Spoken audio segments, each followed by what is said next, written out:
സദ്യയിലൊരു main ഐറ്റമാണ് സാമ്പാർ. അപ്പോൾ സാമ്പാർ വന്നിട്ട് ഓരോരുത്തരും ഓരോ രീതിയിലാണ് ഉണ്ടാക്കുന്നത്. ഞാൻ എൻ്റെ രീതിയിൽ എങ്ങനെ ഉണ്ടാക്കുന്നതെന്ന് കാണിച്ചു തരാം കേട്ടോ. വറുത്തരച്ച സാമ്പാറാണ് ഉണ്ടാക്കാൻ പോകുന്നത്. അപ്പോൾ അതിനായിട്ട് ചീഞ്ചട്ടി ഒന്ന് ചൂടാക്കാൻ വെച്ചു. എന്നിട്ട് വെളിച്ചെണ്ണ ഒഴിച്ചു കൊടുത്തിട്ടുണ്ട്. ഇതിലേക്ക് 2 ടേബിൾ സ്പൂൺ മല്ലി, ഒരു 5-6 മുളക്, ഉണക്കമുളക് അല്ലെങ്കിൽ എരിവിനനുസരിച്ച് ചേർത്ത് കൊടുക്കാം. പിന്നെ ഒരു 1/4 ടീസ്പൂൺ ഉലുവ, 1/2 ടീസ്പൂൺ നല്ല ജീരകം, 1/2 ടീസ്പൂൺ കുരുമുളക്, 1 ടീസ്പൂൺ കടലപ്പരിപ്പ്. ഇത്രയും ചേർത്ത് ആദ്യം ഒന്ന് റോസ്റ്റ് ആക്കി എടുത്തു. അത് കഴിഞ്ഞിട്ട് തേങ്ങ ചേർത്ത് കൊടുത്തിട്ടുണ്ട് കേട്ടോ. 1/2 കപ്പ് തൊട്ട് 1/4 കപ്പ് വരെ തേങ്ങ ചേർത്ത് കൊടുക്കാം. എന്നിട്ട് ആ തേങ്ങ ഒന്ന് ബ്രൗൺ കളർ ആകുന്ന വരെ മാത്രം വറുത്തെടുക്കുക. ഓവറായിട്ട് വറുക്കരുത്. പിന്നെ അത് തണുത്തതിന് ശേഷം അരച്ച് മാറ്റി വെക്കാം. ഇനി ചെറിയൊരു ജാറിലേക്ക് 1/4 കപ്പ് പരിപ്പ് എടുത്തിട്ടുണ്ട്. ഇതിൻ്റെ കൂടെ തന്നെ ഒരു 1/4 ടീസ്പൂൺ മഞ്ഞൾപ്പൊടിയും ആവശ്യത്തിന് വെള്ളം ഒഴിച്ച് അടച്ചു വെച്ച് 3-4 വിസിലടുപ്പിച്ചെടുക്കുക. അല്ലാന്നുണ്ടെങ്കിൽ നല്ലതുപോലെ ഒന്ന് വെന്ത് വരുന്നവരെ വേവിച്ചെടുക്കുക. ഇനി നമ്മൾ തേങ്ങ വറുത്ത അതേ ചീഞ്ചട്ടിയിലേക്ക് കുറച്ചും കൂടി എണ്ണ ഒഴിച്ചു കൊടുത്തിട്ടുണ്ട്. എന്നിട്ട് കട്ട് ചെയ്ത് വെച്ചേക്കുന്ന വെണ്ടയ്ക്ക ഉണ്ടല്ലോ, അത്യാവശ്യം ഒന്ന് മൂത്ത് വരുന്നവരെ ഫ്രൈ ആക്കി എടുക്കണം.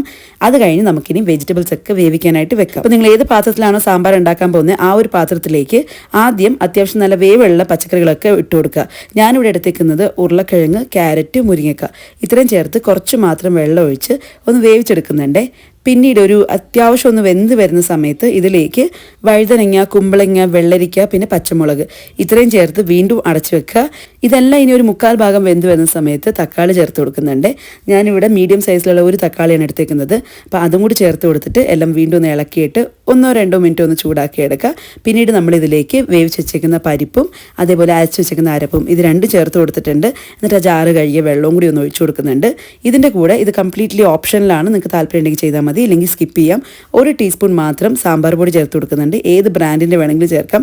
ഇനി അതില്ലെങ്കിലും കുഴപ്പമില്ല, കാരണം നമ്മൾ ആദ്യം ഉണ്ടാക്കിയത് സാമ്പാർ പൊടി തന്നെയാണ്. അതായത് നമ്മൾ മസാല അരച്ചില്ലേ, അപ്പോൾ അതിനകത്ത് തന്നെ ഉണ്ട് ഈ ഒരു സാമ്പാറിൻ്റെ ടേസ്റ്റ്. അതില്ലാന്നുണ്ടെങ്കിൽ അതിൻ്റെ കൂടെ തന്നെ 1 ടീസ്പൂൺ സാമ്പാർ പൊടിയും ചേർത്തിട്ട് എല്ലാം നന്നായിട്ട് ഇളക്കി ഉപ്പൊക്കെ ഉണ്ടോ എന്ന് ചെക്ക് ചെയ്ത് നോക്കുക. എന്നിട്ട് ഇതിലേക്ക് വെണ്ടയ്ക്ക ചേർത്ത് കൊടുക്കുക. നമ്മൾ ഫ്രൈ ചെയ്ത് മാറ്റി വെച്ചിരിക്കുന്ന വെണ്ടയ്ക്ക ചേർത്ത് കൊടുക്കാം. ഇനി ഇത് അടച്ചു വെച്ച് കറിയൊക്കെ നല്ലതുപോലെ ഒന്ന് തിളച്ച് വരട്ടെ. അത് കഴിഞ്ഞ് നമുക്ക് ഇതിലേക്ക് പുളിവെള്ളം ചേർത്ത് കൊടുക്കാം കേട്ടോ. പിന്നെ എല്ലാം നല്ലതുപോലെ ഒന്ന് ഇളക്കിയതിന് ശേഷം ജസ്റ്റ് ഒന്ന് ചെക്ക് ചെയ്ത് നോക്കുക. ഉപ്പോ പുളിയോ എന്തെങ്കിലും വേണമെന്നുണ്ടെങ്കിൽ ഒന്ന് ചെക്ക് ചെയ്ത് നോക്കുക. ഈ സമയത്ത് ചേർത്ത് കൊടുക്കാം. അതല്ലാന്നുണ്ടെങ്കിൽ നമുക്കിതിലേക്ക് കടുക് താളിച്ച് ഒഴിക്കാം. അപ്പോൾ അതിനായിട്ട് ഞാനൊരു പാൻ ചൂടാക്കാൻ വെച്ചു. എന്നിട്ട് വെളിച്ചെണ്ണ ഒഴിച്ച് കൊടുത്തിട്ടുണ്ട്. അതൊന്ന് ചൂടായി വരുന്ന സമയത്ത് കടുകിട്ട് പൊട്ടിച്ചു. ചെറിയ ഉള്ളി, വറ്റൽമുളക്, കരിവേപ്പില ഇത്രയും ചേർത്ത് കൊടുത്ത് ചെറിയ ഉള്ളി ഒന്ന് മൂത്ത് വരുന്നതും വരെ ഒന്ന് വെയിറ്റ് ചെയ്യുക.